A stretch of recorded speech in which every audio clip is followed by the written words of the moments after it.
আজকে আমি রান্না করব লাউ চিংড়ি।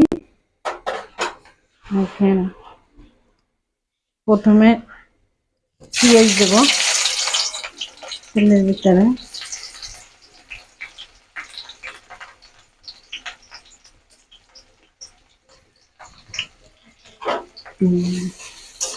পেস্ট একটু নাড়াচাড়া করে তারপরে চিংড়ি মাছ। লাউতে অত বেশি দেওয়া লাগে না, চিংড়ি অল্প দিলেও স্বাদ লাগে।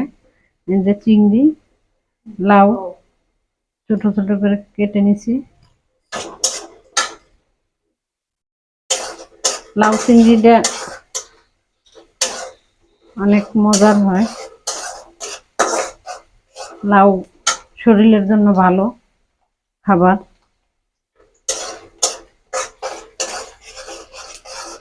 পেস্ট একটু লাল লাল হলে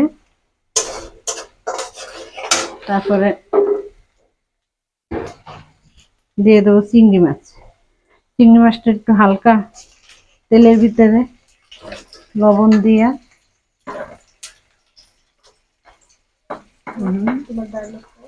নাড়াচাড়া করে,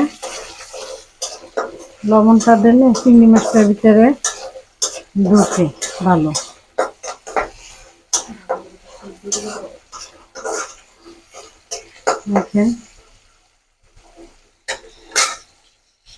তারপরে সামান্য আদা রসুন বাটা দেবো পরিমাণ মতো।